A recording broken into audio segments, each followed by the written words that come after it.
संविधान चौक पे कुरैशी समाज का एक शांतिपूर्वक धरना यहाँ पे आज शुरू हुआ है। इस धरने पे मैं डॉक्टर नितिन राउत जी और कांग्रेस परिवार की तरफ से मैं आज यहाँ पे शामिल हुआ हूँ। दोस्तों, काफ़ी दिनों से हम देख रहे हैं, जब से बीजेपी की सरकार आई है तब से एक नया टाइप का गुंडागर्दी चालू हो गई है गौरक्षक के नाम पे। और काफ़ी वीडियोस, काफ़ी जगह की कंप्लेंट, अभी भी एक भाई साहब मुझे बता रहे थे कि देखो एक रेड कार्ड ऐसा भेजा जाता है और उसमें हमको पैसे मांगा जाता है, भैया हमारे पीछे ही है। और इस प्रकार से मेरा पूरा सब कुछ लीगल, यानी मेरे पूरे गाड़ी के कागजात लीगल, पूरे परमिट लीगल, मेरी वो गायों के जो भी फिट फॉर ट्रैवल सब जो भी सर्टिफिकेट है वो लीगल। कभी भी मेरी गाड़ी रोकी जाती है पुलिस द्वारा नहीं, ये एक नए टाइप के गुंडों ने पकड़ के ये गाड़ियां रोकी जा रही है और उसमें ये सरकार साथ दे रही है। तो ऐसी चीजें नहीं होनी चाहिए। इसके खिलाफ आज सब पूरा समाज यहाँ पे जमा हुआ है और मैं डॉक्टर नितिन राउत साहब और कांग्रेस परिवार ये पूरा कुरैशी समाज के साथ यहाँ पे शामिल है। साथ में रहेंगे। आप लड़ाई हम रास्ते से लेके संसद तक लेके जाएंगे। धन्यवाद। लड़ाई लड़ रहे हैं, हक की लड़ाई लड़ रहे हैं और हक के साथ पूरा समाज, पूरे महाराष्ट्र में हम लोगों के साथ है। हम देख रहे हैं हमारे समाज को जो प्रॉब्लम हो रही है, कई सालों से ये परेशानियां शुरू है, जिसके लिए हम लोग परेशान होकर जो गैर कानून तरीके से जो लोग हमें परेशान कर रहे, चाहे बजरंग दल हो, चाहे गोरक्षक के नाम से जो अवैध वसूली कर रहे थे, उनके खिलाफ हम लोग 2 महीने से लड़ रहे हैं। और लड़ाई लड़ने के साथ साथ हमने मुख्यमंत्री और सभी जो डिप्टी सीएम इन लोगों को भी निवेदन दिया हुआ है, लेकिन अभी तक आज तक इनके कानों में जू तक नहीं रेंग रही है। मेरे समझ में नहीं आ रहा ये किस इसमें है। हमने उन लोगों को डिपुटेशन देने के बावजूद भी, समय मांगने के बाद भी आज तक उन्होंने समय नहीं दिया। फिर भी आज हम लोगों ने दोबारा कलेक्टर के पास जाके एक रिप्रेजेंटेशन दिया है कि जो हम लोगों को परेशानियां हो रही है, जिस अवैध तरीके से ये लोग वसूली कर रहे हैं उसको बंद किया जाए। हमारी कोई इलीगल ट्रेड की डिमांड नहीं है। हमारी लीगल जो ट्रेड है, जो गवर्नमेंट ने, कानून ने हमको दिया हुआ है, उसी तहत पर हम लोग ये काम कर रहे हैं। हम जो इलीगल वसूली कर रहे हैं उनके खिलाफ ये हम लोग एहतजाज कर रहे हैं। इन लोगों को ये भी समझ में नहीं आ रहा है कि पिछले 2 महीने में जो सरकार को एक्सपोर्ट, जो पूरे इंडिया में सबसे ज़्यादा बीफ एक्सपोर्ट हुआ करता है, वो महाराष्ट्र से होता है और उसमें उनको इतना बड़ा नुकसान होने के बावजूद भी आज तक इन लोगों के आंखें खुली नहीं है सरकार की आंखें। इसीलिए आज हमने ये धरना प्रदर्शन किया हुआ है संविधान चौक पे। संविधान के तहत हम ये लड़ाई लड़ रहे हैं। आज 2 बजे तक हमें समय दिया गया था। हम अपनी लड़ाई इसी एहतजाज के जरिए हम सरकार इतना बड़ा आज आंदोलन हुआ है, तो क्या लगता है सरकार की आंखें खुल पाएंगी? हम तो ये चाहेंगे कि मुख्यमंत्री इस पे हस्तक्षेप करे। हम चाहते हैं, हमने मुख्यमंत्री से बात भी की थी कि हमें समय दीजिए। उन्होंने कहा था कि इस हफ्ते में समय देंगे, लेकिन अभी तक समय मिला नहीं है। हम कोशिश करेंगे कि हमारी जो डिमांड है, जो लीगल डिमांड है, उसको पूरी करने के लिए हम मुख्यमंत्री से समय चाह रहे हैं ताकि वो हमारी बातें सुने और हमारे जो प्रॉब्लम है वो समझे। हम कोई इलीगल डिमांड नहीं कर रहे, लीगल डिमांड कर रहे हैं। इसीलिए आज हमने धरना प्रदर्शन किया है ताकि मुख्यमंत्री तक ये बात जाए कि हमको उनसे मिलना है और हमारी जो लीगल डिमांड है वो पूरी करवाना। लेकिन ये अगर नहीं होता है। सर, चैनल में आपका बहुत बहुत स्वागत है। ये जो आंदोलन इतने दिनों से चल रहा है, इसका अभी तक कोई नतीजा नहीं निकला। आप जबकि इतनी बार आवाज़ उठा चुके, इतनी बैठक कर चुके, इतने आंदोलन कर चुके, हमारे चैनल खुद ने लाखों में लोगों तक पहुंचाया है, फिर भी सरकार की नींद नहीं जागी है। इस पे आपका क्या कहना है? देखिए, सबसे पहली बात तो ये जो सरकार है, ये सरकार हर उस मुद्दे के खिलाफ रहती है जो मुद्दा मुसलमानों से जुड़ा हुआ है। और जैसे कि इसके पहले भी हमने देखा है कि जैसा पावर रूम मुसलमान चलाता था और पावर रूम के इशू पर हम जब बोलते थे तो जब लगता था हमको कि पावर रूम भी मुसलमान हो गया।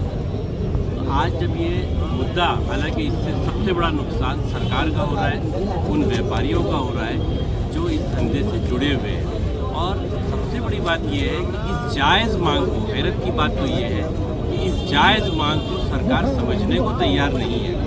आप जैसे कह रहे हैं कि बात सही है कि हम लोगों ने वक्तन फ़क्तन इस मामले में पूरे महाराष्ट्र के अंदर पहली बार ऐसा हो रहा है कि पूरे इतिहाद के साथ, यूनिटी के साथ इस इशू के लिए और जायज़ बात को लेकर हम लोग ये आंदोलन कर रहे हैं। लेकिन ये भी हकीकत है कि जो आर्थिक नुकसान सरकार का हो रहा है, और अगर ये मुद्दा और ये इतिहाद ऐसा कायम रहेगा तो इंशाअल्लाह सरकार को झुकना पड़ेगा। और ये इतिहाद देख के तो लगता है कि अगर कुछ वक्त और ये इतिहाद कायम रहा तो ज़रूर सरकार झुकेगी, उम्मीद है हमको सरकार। पर अभी ये भी देखा जाएगा कई कुरैशी परिवार जो है उनको खाना खाने तक की किल्लत आ गई है इस आंदोलन के कारण, भूखे रहने की किल्लत आ गई है इस आंदोलन को। तो उसके लिए कुछ आप लोग ने सोचा है, विचार किया है? जी, सबसे पहली बात यह है कि हमारी कुरैश बिरादरी के लोगों ने उस मसले को पहले ही समझ चुके थे और वो सारे मामले को ध्यान में रखते हुए आंदोलन की शुरुआत की।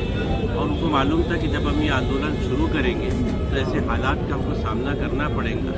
और हम तो उस कौम के लोग हैं कि जो जीने से ज़्यादा मरने को तरजीह देते हैं। और रहा सवाल है भुखमरी की, तो हम जानते हैं हमारे सामने गज़ा की सबसे बड़ी मिसाल है।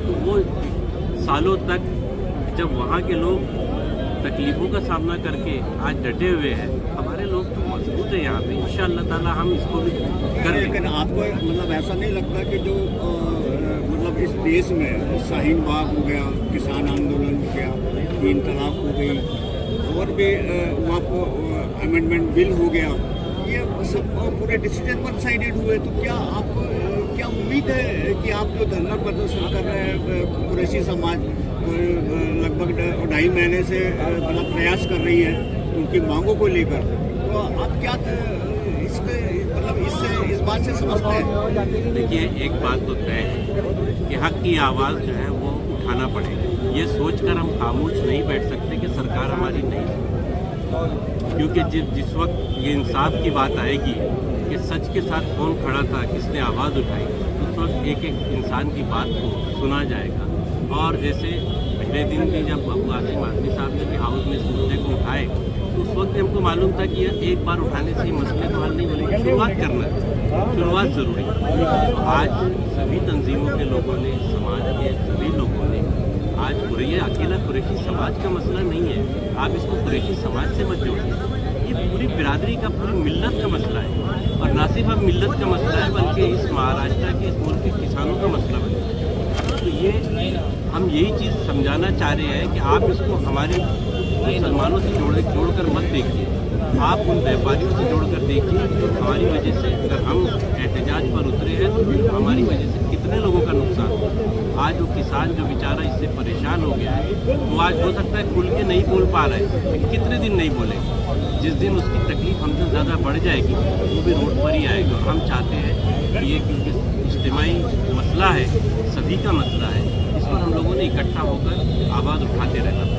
जब तक इसका मसला हल नहीं होगा हमें ये आवाज़ और ये एहतजाज जारी रखना। सर, राष्ट्रवादी कांग्रेस तरफ से एक मैसेज आया, अबू आदमी की तरफ से एक मैसेज आया कि कानून आ गया है कि पुलिस के अलावा कोई भी कुरैशी लोग की गाड़ी को चेक नहीं करेगा। तो आपकी मांग तो एक तरीके से पूरी हो गई है, फिर भी आप लोग अपनी मांगे देके क्यों धरना कर रहे हैं? नहीं, मेरी बात हुई है इस ताल्लुक से। एक्चुअली वो जो सर्कुलर था, थोड़ा जल्दबाजी में वो सर्कुलर जो निकला है उसमें कुछ तरमीम की ज़रूरत है। ये तो वही सर्कुलर है जो हमेशा ईद बकरीद वगैरह के वक्त निकालते हैं, तो ये सर्कुलर से ज़्यादा नहीं है। वो भी चाहते हैं कि इसमें तरमीम की जाए और वो इस मुद्दे को लेकर वापस से सीएम से बात करने के लिए उन्होंने दिन भी बुलाया गया, क्योंकि ये अमेंडमेंट ज़रूरी है। इसके बाद ये एक लॉलीपॉप है और हम लोगों को समझ में आ चुका है। अत्तार अहमद कुरैशी कामटी रहता हूँ मैं। ये सिर्फ जो मसला है ना, सिर्फ हमारा नहीं है, ये जो बीजेपी गवर्नमेंट जब से बनी है ना, टाइम्स ऑफ इंडिया की रिपोर्ट है, मतलब बीफ एक्सपोर्ट जो होता है, मतलब पहले एनडीए गवर्नमेंट, ये कांग्रेस का हुकूमत में 17 लाख मैट्रिक टन एक्सपोर्ट हुआ था, और जब से ये बीजेपी सरकार बनी ना 25 लाख मैट्रिक टन एक्सपोर्ट हो रहा है। मतलब ये बफेलो हलाल मीट की पूरे वर्ल्ड के अंदर बल्क क्वांटिटी में डिमांड है इसके ऊपर। और हमारे देश में जो फॉरेन करेंसी आती है ना, ये फर्स्ट नंबर पर ब्राज़ील है और दूसरे नंबर पर इंडिया है। हमारा देश के अंदर फॉरेन करेंसी विदेशी मुद्रा आ रही है ये समझ लो आप कितना बड़ा हमारा योगदान है देश की आर्थिक स्थिति के अंदर हो गया। अगर ये यहाँ से मैं तो हुकूमत से कहता हूँ, अगर आप ये एक्सपोर्ट बंद कर दो समझ में आ जाएगा आपको कि भाई ये हमारे देश की जो देश का आर्थिक स्थिति पूरी खराब हो जाएगी इसके अंदर हो गया है। और इसके अंदर हमारा सिर्फ हमारा मुद्दा नहीं है, ये सब पूरे देशवासियों का मुद्दा ही है। हमारे देश की जो इकोनॉमिक कंडीशन है इस पर डिपेंड करती है एक्सपोर्ट के ऊपर। अगर एक्सपोर्ट बंद कर देंगे ना, क्या होगा हमारे देश का, विदेशी मुद्रा आना बंद हो जाएगी ना, और क्या है, तो देश चलाना मुश्किल हो जाएगा। और क्या, अगर हुकूमत ये चाहती है तो मैं तो ये कहता हूँ कि भाई आप एक्सपोर्ट बंद कर दो, बफेलो मीट जो है ना, हलाल मीट बंद कर दो, और क्या समझ में आ जाएगा ना। हम लोग का 2 महीने से आंदोलन चल रहा है, बिल्कुल शांतिपूर्वक। आप बताइए पूरे महाराष्ट्र के अंदर इतने आंदोलन हुए, आज तक कहीं पे हमारे आंदोलन में एक भी पीसफुली चल रहा है, एक भी FIR दर्ज हुई आज तक हो गया। ये मिसाल है बिल्कुल हमारी कौमी इत्तेहाद की। और सबसे बड़ा फायदा हमारा ये हुआ ये आंदोलन से कि हमारी बिरादरी एक जगह पे आ गई। और क्या है कि नहीं, हमारी बिरादरी के इत्तेफाक रख दिया था। अभी एक आवाज़ नहीं उठा, पूरे महाराष्ट्र की बिरादरी हो जाती है। और क्या है, सबसे बड़ा फायदा हमारी बिरादरी को हुआ है। हमारे लोग कहते थे कि भाई तुम एक नीति बनाकर रख सकते, और ये आंदोलन चलते रहेंगे इंशाल्लाह, बेमुद्दा हड़ताल चल रही है। और क्या, चलो आप लोगों का भी शुक्रिया, आप लोगों ने हमारे साथ वक्त दिया इतना। हो गया, बहुत बहुत शुक्रिया आप।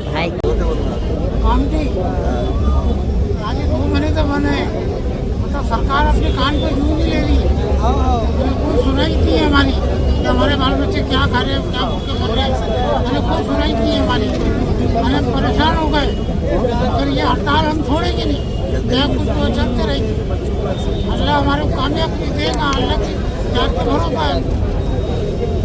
परेशानी है ना भाई साहब, पूरे महाराष्ट्र में 100 साल भी ऐसा नहीं हुआ मुझे हो रहा है।